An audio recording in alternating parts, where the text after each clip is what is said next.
अस्सलामु अलैकुम वरहमतुल्लाहि वबरकातुहू। अल्लाहुम्मा सल्लि अला सय्यिदिना मुहम्मदिन व अला आलि सय्यिदिना मुहम्मदिन व अस्हाबि सय्यिदिना मुहम्मदिन बिआदति कुल्लि ज़िक्रिही अल्फ़ अल्फ़ मर्रा। मेरे नबी अकरम सल्लल्लाहु अलैहि वसल्लम पे अरब व दुरूद व सलाम, मुस्तफ़ा जान रहमत पे अरब व दुरूद व सलाम। तो फिर भी आज जो मैं नुस्खा लेके हाज़िर हुआ हूँ वो है पट्ठों के लिए। जो पट्ठों के मरीज़ हैं, जो बिल्कुल जिनके पट्टे काम नहीं करते और बिल्कुल लागर हो चुके हैं और बहुत ज़्यादा अपने आप में कमज़ोरी महसूस करते हैं, कि उनके लिए है बनाएं, खाएं और अल्लाह की रहमत के मज़े लूटें। रब करीम ने इसमें बड़ी शिफा रखी है और ये बेहतरीन है। ये समझ लें कि पट्ठों के लिए आला किस्म का मजर्रब है जी। तो ये है कुचला लेना है जी। आपने शुद्ध साफ़ सुथरा कुचला ले लें। बड़े बड़े पीस हो, जितने मोटा ले लेंगे उतना आपके लिए बनाना आसान हो जाएगा। जितने बारीक पीस लेंगे उतना मुश्किल में फंसे रहेंगे आप। ठीक है, तो कुचला ले लें, जितना आप बनाना चाहते हैं उतना ले लें। चाहे आप 1 किलो ले लें या इससे भी ज़्यादा, या जितना आप बना सकते हैं ईज़िली उतना आप कुचला ले लें, साफ़ कर लें उसको। और उसके बाद आपने अदरक का पानी निकाल लेना जी। अदरक का पानी इतना निकालना कि उसके अंदर डिप हो जाए, कुचले जो है वो पानी के अंदर डूब जाए। तो उसको आपने 15 दिन के लिए आपने धूप में रख देना है। और उसके बाद जब इसको खोलेंगे तो ये कुचला नरम हो चुका होगा। इतना नरम हो जाएगा कि आप अपने हाथ से उसको अगर छीलना चाहेंगे तो आराम से छीला जाएगा। दोनों हिस्सों में छील लें उसको। जब छीलेंगे तो पहले तो उसके ऊपर से उसकी गुट जो है वो छिलका उतरेगा हार्ड किस्म का। अंदर से उसका जो गुद्दा होगा वो नरम सा, बिल्कुल जेली की तरह सख्त होगा ज़रा, तो वो नरम सा गुद्दा निकलेगा।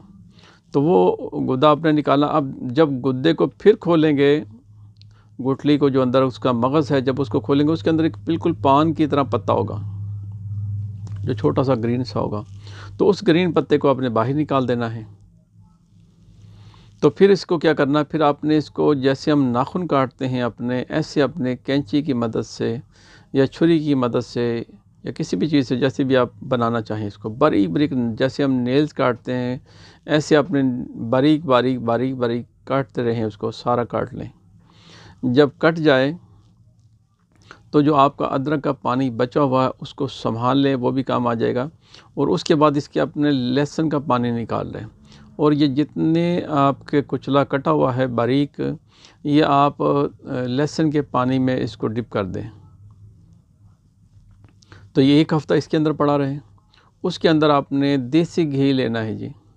देसी घी को गर्म करें और ये कुचला और जो इसमें लहसुन है वो, और जो आपका पानी बचा हुआ है वो सारा इसके अंदर आप पहले कुचले डालें। और जैसे ही देखें कि उसका बबल्स वगैरह नीचे आना शुरू हो गया, फिर थोड़ा थोड़ा करके 2-2 चम्मच करके उसमें पानी डालते रहें, ताकि वो पानी जज़ब होता रहे और जल्द से भी ड्राई भी होता रहे। तो स्लो स्लो करके जो है पानी है दोनों वो इसके अंदर जज़ब कर दें, खुश्क हो जाएगा। उसके बाद ये इसको फ्राई कर लें अच्छी तरीके से। घी इतना होना चाहिए कि घी जो है आपका उसके अंदर कुचला जो है वो डूब जाए, इतना होना चाहिए। तो जब आप लेंगे आपको अंदाज़ा हो जाएगा कि कितना आपको चाहिए। कोई इसकी लिमिट नहीं है जी, आप 50 ग्राम लें या 1 किलो लें, बस जिसमें डिप हो जाए वो आप जितना बनाना चाहते हैं बना सकते हैं ईज़िली। उसके बाद फिर जैसे आप इसको हिलाते रहेंगे तो ये पहले तो ब्राउन की तरफ आना शुरू हो जाएगा, ब्राउन से फिर डार्क ब्राउन होगा। अच्छा, अक्सर लोग इसको जला लेते हैं, तो जलाना नहीं है इसको डार्क ब्राउन करना है बिल्कुल। इसी तरह से कर लें कि जैसे कलर मैं आपको बताऊं क्या कलर है। जैसे ये मेरी कैप का कलर समझ लें आप, डार्क ब्राउन की तरफ हो तो इसको उसी वक्त फ़ौरन आपने उतार के, तो इसको आपने या तो थोड़ी देर के लिए दम दे दें, बंद कर दें उसको, ताकि थोड़ा डार्क और ब्राउन हो जाए। और अगर देखें कि आप इससे ज़्यादा ब्राउन हो रहा है, पहले सड़ने के नज़दीक, जलने के नज़दीक जा रहा है, जैसे कि मेरी जैकेट का कलर अगर इस तरह से हो रहा है, तो फ़ौरन उसको उस घी से आप बाहर निकाल लें। आप बाहर निकाल लें। अब जो पीछे तेल आपके पास बचा है, जो देसी घी बचा है आपके पास, उसमें आप थोड़ी थोड़ी रतन जोत मिला लें। आप अगर आपके पास 1 किलो घी है तो आप उसमें 1 छटांक रतन जोत जो है ना वो आप थोड़ी थोड़ी करके डाल लें।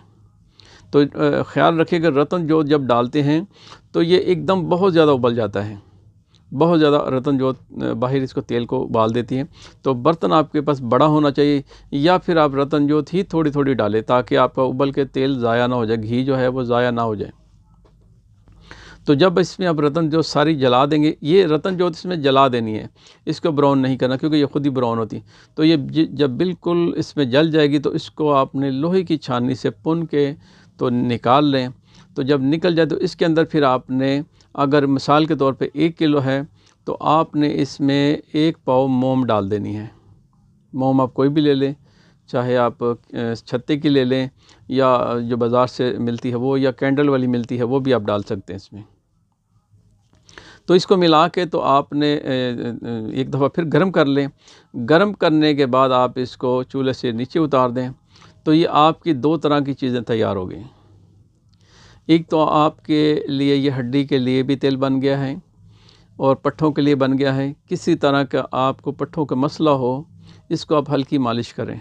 किसी जगह पे हड्डी टूटी हो, इसका मोटा लेप करके तो इसको अच्छे तरीके से बांध भी सकते हैं। अगर आप जराह से एक दफ़ा बंधवा लें तो उसके बाद फिर इसको दोबारा मालिश करनी है 2-3 के बाद, फिर वो आप इसको ख़ुद ब खुद इस तेल से जो है मरहम आपकी तैयारी उससे कर सकते हैं। तो ये बेहतरीन है, बनाएं। और जो आप बस कुचला आपने बना के निकाला है उसको आप बारीक पीस लें, बारीक पीस लें और 1 चावल के दाने के बराबर आपने इसको इस्तेमाल करना है। इसको दूध और घी का इस्तेमाल आप ज़्यादा रखें तो इसको आप 1 टाइम इस्तेमाल करें या 3 टाइम इस्तेमाल करें, अपने जिस्म के हिसाब से इसको आप बना सकते हैं।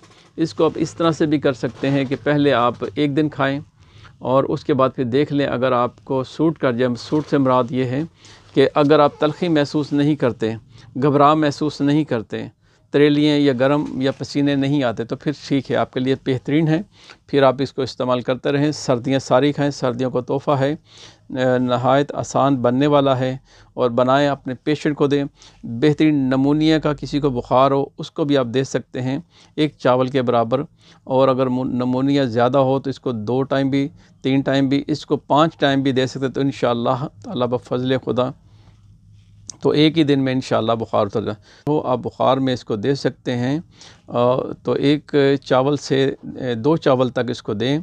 तो जितना बारीक पीस लेंगे उतना ज़्यादा मुजर्रब और उतना ज़्यादा अच्छा काम करेगा।